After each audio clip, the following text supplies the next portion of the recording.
మీ car EMI కట్టలేకపోతున్నారా? మీ car EMI మేము కడతాం. ఈ నెంబర్కి కాల్ చేయండి.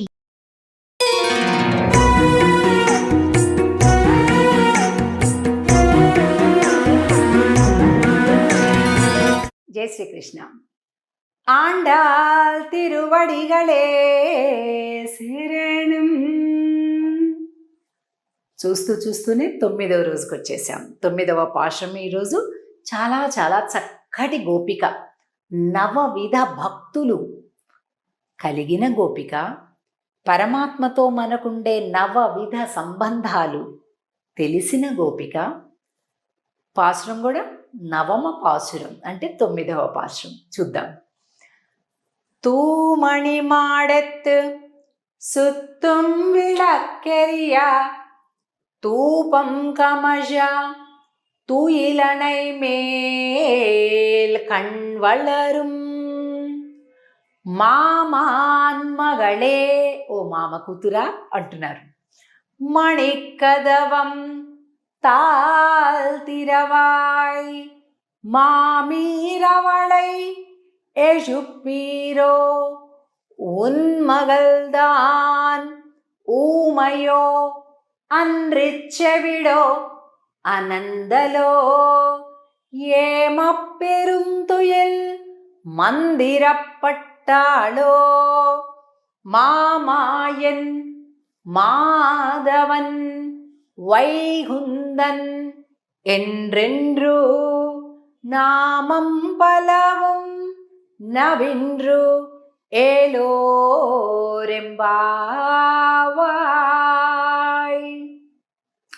భగవంతుడికి జీవుడికి అంటే పరమాత్మకి మనకి, ఆత్మకి పరమాత్మకి సంబంధాలు 9 అని చెప్తారు. ఆ సంబంధాలు ఎన్ని? 9. ఈ పాశం ఎన్నోది?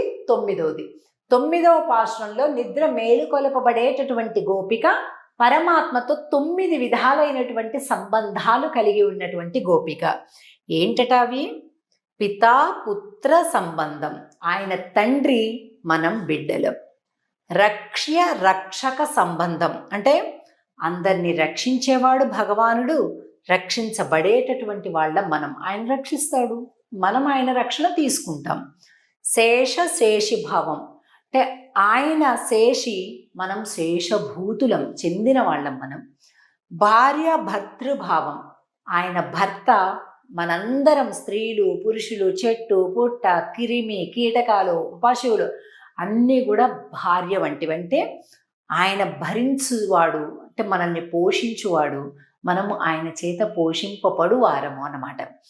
అలాగే జ్ఞాతి జ్ఞేయ సంబంధం, ఆయన సర్వము తెలిసినటువంటి పరమాత్మ, మనము ఆయన చేత తెలియబడేటటువంటి వాళ్ళం. స్వస్వామి భావం, ఆయన స్వామి. మామూలుగా స్వామి స్వామి అంటుంటాం కదా, స్వామి అంటే ఏంటి? సొత్తు కలిగిన వాడు అని అర్థం. ఏంటా సొత్తు? మనమే సొత్తు.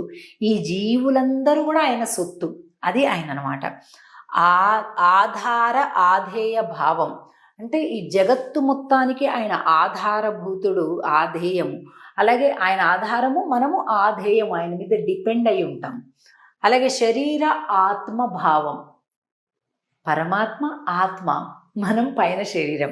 ఏముందండి లోపల జీవుడు లేకపోతే శరీరానికి ఏం విలువ? అలాగే పరమాత్మ యొక్క శరీరమే ఈ సృష్టి అంతా కూడా.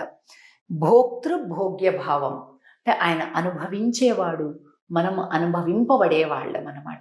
ఇలాగ 9 సంబంధాలు ఎప్పుడైతే భగవంతుడికి మనకి ఉన్నటువంటి వాటిని మనం అర్థం చేసుకుంటామో అప్పుడు నిజమైనటువంటి భక్తి ఉదయిస్తుందన్నమాట. కనుక ఈ పాశ్రంలోని గోపిక పరిశుద్ధమైనటువంటి తూమణి మాడత్తు, మంచి పరిశుద్ధమైన నవరతనాల మేడలో ఉందట ఈవిడ. ఆ గోపికను నిద్ర మేలుకొలుపుతూ ఓమయో అన్రి చెవిడో ఆనందలో ఏమప్పెంతయల్ మందిర పట్టాలో అంటూ పాడుతున్నారు. ఓ మామ కూతురా అంటూ. అంటే ఈ పాసురంలోని సంబంధం దేహ సంబంధం, ఆత్మ సంబంధం అండి.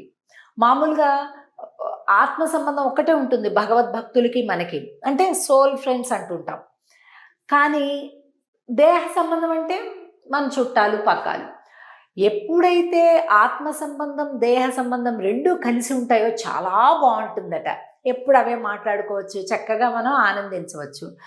మామాయన్ మాధవన్ మామాన్ మగళే మామీర్ అవళ యజుప్పీరో ఉన్ మగల్దాన్ ఊమయో అన్రిచ్చేవిడో. ఇక్కడ చూసారా, అగో ఓ అత్త నువ్వైనా లేపచ్చు కదా, పక్కనే ఉన్నావు కదా, ఆమెంట అలా నిద్రపోతుంది, ఎవరో మంత్రం వేసేస్తే పడుకున్నట్టుగా పడుకుంది ఆవిడ, నువ్వు పక్కనే ఉన్నావు కదా అత్త, నువ్వన్నా లేపచ్చు కదా అని అంటూ మామాయన్ మాధవన్ వైగుందన్ ఎండ్రెండ్రు నామం.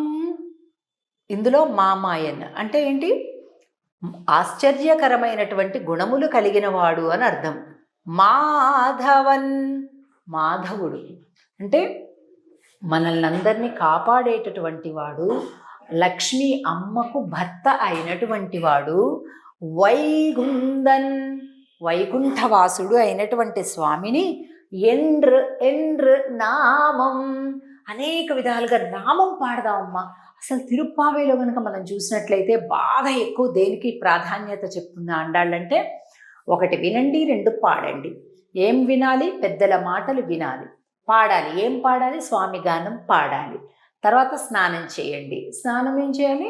ఆత్మకు స్నానం, శరీరానికి స్నానం. ఈ మూడు ప్రధానంగా చెప్తున్నది. కాబట్టి చక్కగా మనం ఎవరెవరితోటో పోల్చుకొని నాకు పాటలు రావండి, అది రావండి, ఇది రావండి ఏం లేదు. పాడేస్తుంటే ఆండాళ్ళ తల్లే మన అనుగ్రహించి ముందుకు నెట్టేస్తుంది. కాబట్టి చక్కగా హాయిగా ఎలుగెత్తి, తప్పులు పోతే పాపాలండి ఏమీ లేదు, పాపం లేదు, ఏమీ లేదు. అమ్మవారే మన వెంట ఉన్నారు. అమ్మవారు మన యొక్క శ్రద్ధను చూస్తుంది. అలాగని నేర్చుకోకుండా పాడమని చెప్పడం లేదు, నేర్చుకుంటూ పాడదాం. కనుక ఈ పాశ్రంలోని ఈ అమ్మ ఊమయో అండ్రి చెవిడో అనందలో చెవుడా మూగన, ఏమిటమ్మా అలా ఉంది అంటున్నాడు. అంటే చూడండి, భగవద్భక్తి కలిగినటువంటి వాళ్ళకి మిగతావన్నీ పెద్ద పట్టవు, అవసరం లేదనిపిస్తుంది. ఆరాటం, మాత్రం, కంగారు, టెన్షన్ ఏముండవు, అక్కర్లేదు. ఎందుకంటే అంతకంటే గొప్ప సంపద ఉంటుంది కదా వీళ్ళ దగ్గర. అందుకని మిగతావన్నీ లైట్గా అంటే పోన్లే ఏమోలే అనుకుంటాను. కనుక ఈ గోపిక కూడా అంత గొప్ప గోపిక. చూసారా, ఈమె దగదగా మెరుస్తూ ఉంది. ఈ గోపిక యొక్క ఇల్లు అలా ఉంది, బొమ్మ కూడా. కాబట్టి ఈ 9వ పాశ్రంలోని గోపిక చక్కటి జ్ఞానం కలిగిన, భక్తి కలిగిన గోపిక ఈవేళ మేలుకొల్పబడింది. ఇక రేపటి రోజు ఇంకొక గొప్పనైనటువంటి గోపికను మేలుకొలుపుదాం 10వ పాశ్రంలో. ఆండాళ్ తిరువడిగళే శరణం. జై శ్రీకృష్ణ.